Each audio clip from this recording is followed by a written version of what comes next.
Stay here. Huwag makulit. Mag-antay lang. Wanda. Welcome back to my vlog. Hello everyone. The Kisses channel is all about pet care, travel, food, and adventure. Lang ha, kukunin ko si Wanda. Wait. Pet care tayo ngayon with Q&A. Mga ka-permam, paano magpaligo ng alagang aso? Yes, mga bish, naghahanda ako ng 3 balding tubig na warm para hindi sila malamigan.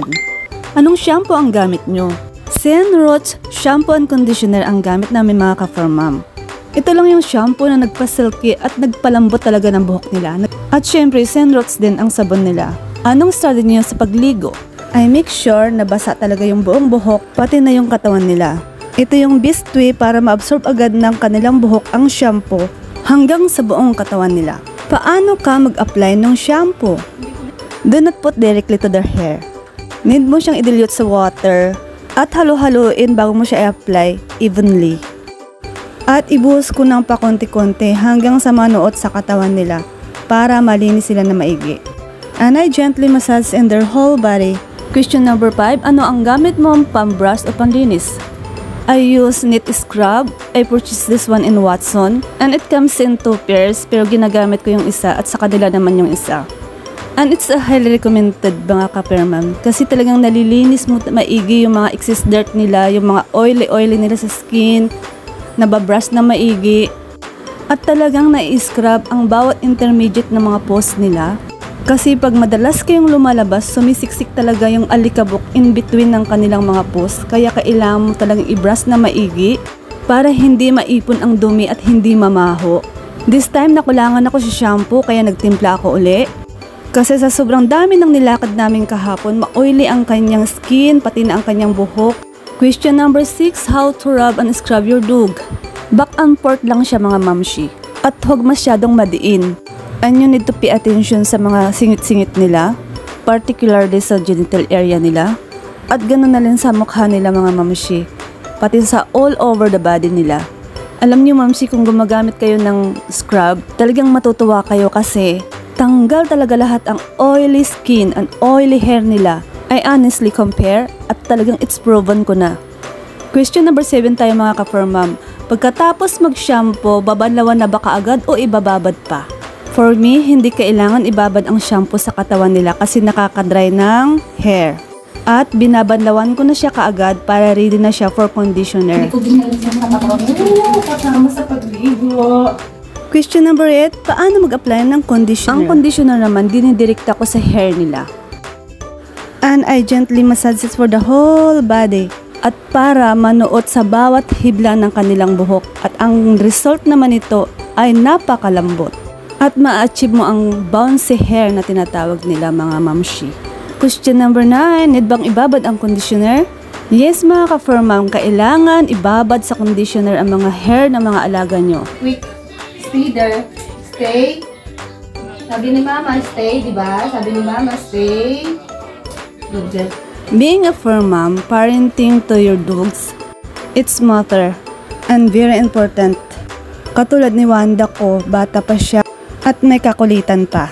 You need to be an alpha with them para they know how to behave at madali silang sumunod. Question number 10, gaano kadalas liguan ang alagang aso? Ang sagot ko dyan mga ka-fur mom, depende. Kasi kung nasa indoor parati ang alaga mo, I'm pretty sure na malinis yan. Kaya for me, once a week is okay. Pero kung outgoing ang alaga mo, twice a week is highly recommended. Pero kung alaga mo ay naglalaro sa putikan araw-araw, you need to give him a bath every day. Sorry for interruption. Tignan mo si Wanda ko, ang kulit. Nangungulit na naman siya. Oh, ayan oh. Stay.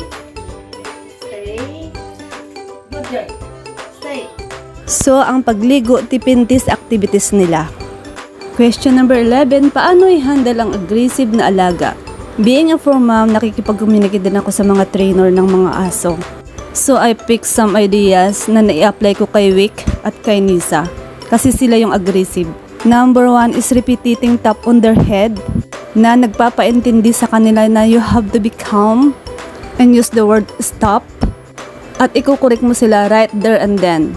At sa experience ko for 3 years, nakita ko kay Wick na takot din siya maki-interact sa mga aggressive din na aso.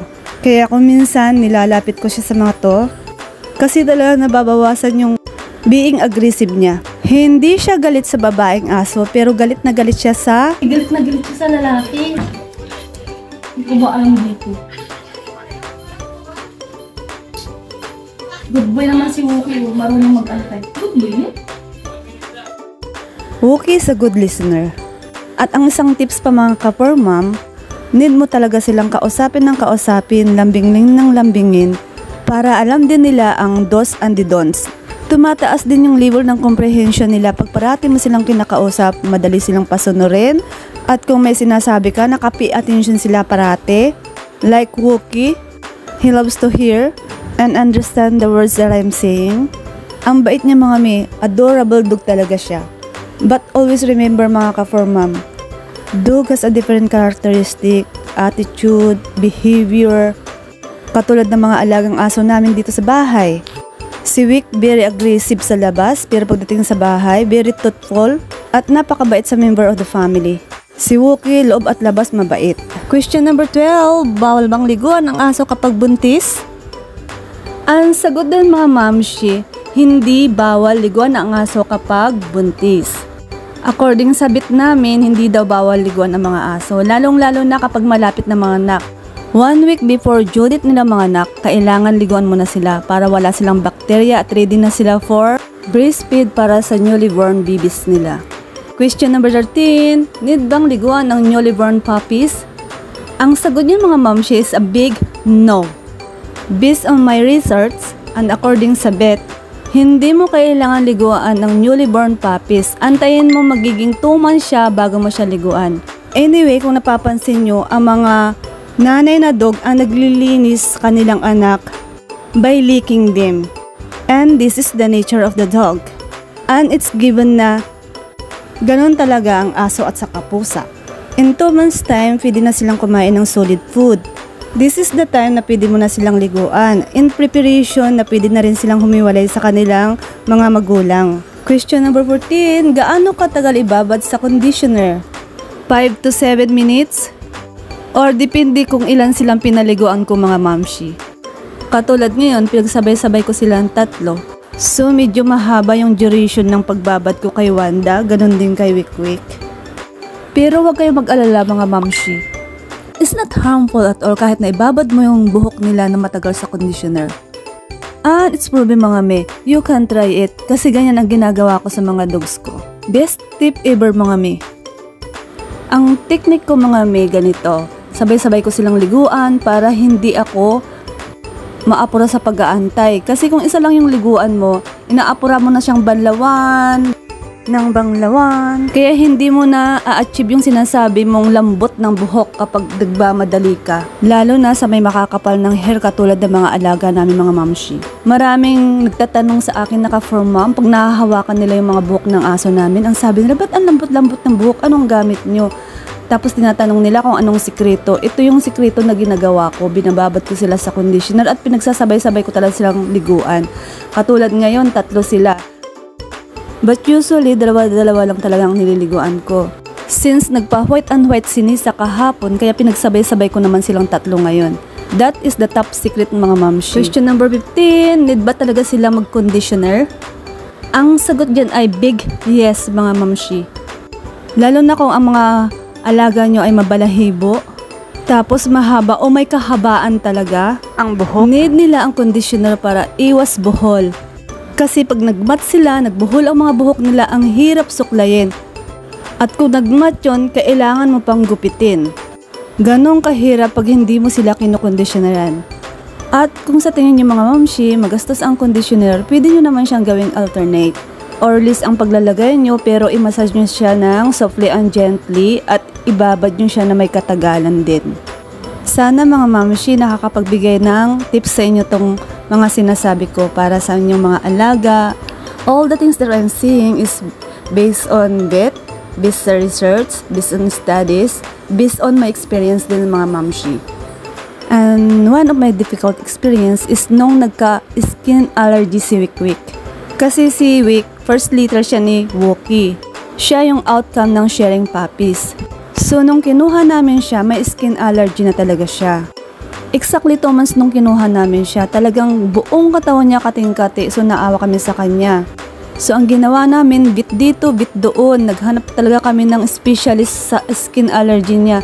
Walang nakapagpagaling mga mamshi. Sorry to say, pero wala talaga nakapagpagaling sa kanya. Maraming injection, maraming antique na gamot, talagang hindi siya gumaling mga mamshi. So ang ginawa ko, medicinal remedy talaga mamshi.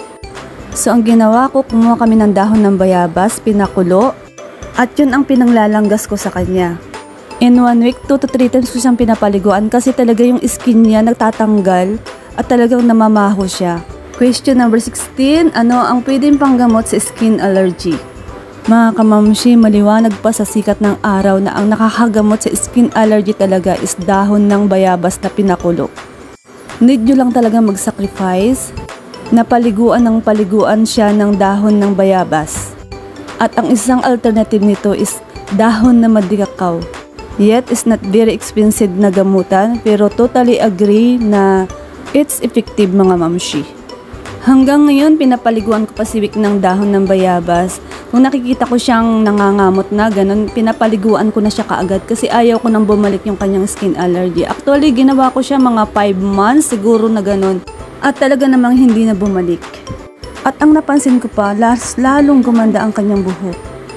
Mga kamamshi, tignan nyo si Wanda ko habang ginagawa ko tong video. Nako, ang kulit niya, pero naiintindihan ko na naiinip na talaga siya. You need to be sensitive with their feelings too. Pero you need to be an alpha with them para marunong silang sumunod at makinig sa'yo. Ayun mga kamamshi, mayroon akong 16 Q&A. If you have a question and suggestion, you can comment down below mga kamamshi. I wish that marami kayo napulot na tips and ideas sa vlog ko na to. Sa Q&A kung gaano kadalas paliguan ng aso at sa kung ano ang top secret na ginagamit on how to achieve a bouncy hair. I hope you enjoy my Ligo challenge with my fur babies. Please like, share, and subscribe Neo Kisses channel na nag-iiwan ng katagang a dog loves you more than he loves himself. So sa may mga alaga dyan at sa mga nagbabalak pang mag-alaga dyan, be responsible of being a fur mom kasi sadyang mahirap siya pero sobrang saya. Lalo na kung nakikita mo silang masaya. Thank you so much for watching. Please do like, share, and subscribe. Napunasan sila ng tao. Kaya nahinig sila. Kaya yung mukha.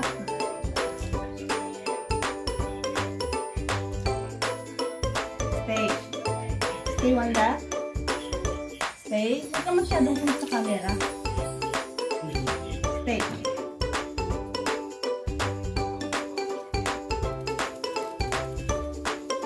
Stay. Nahuhulog na yung tuwalya mo, ha? Kahit na sa'yo si mama, ha? Stay. Hindi marunong mag-stay, ha? Sige mo sila. Marami pang dapat pangalan. Ay.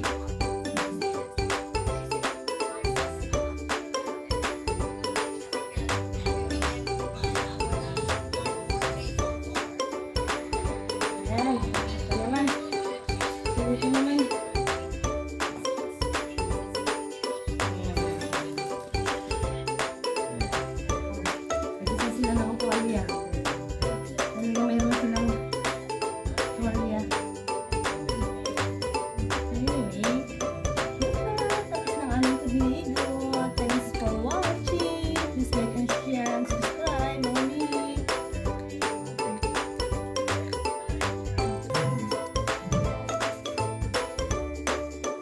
Binabuhat ko silang tatlo ng hito. Tapos, nakatayo ko sila ang sumbuhati ko sila ng tatlo. Kaya, Wanda, kami na. Next video is blower time. Thank you so much for watching.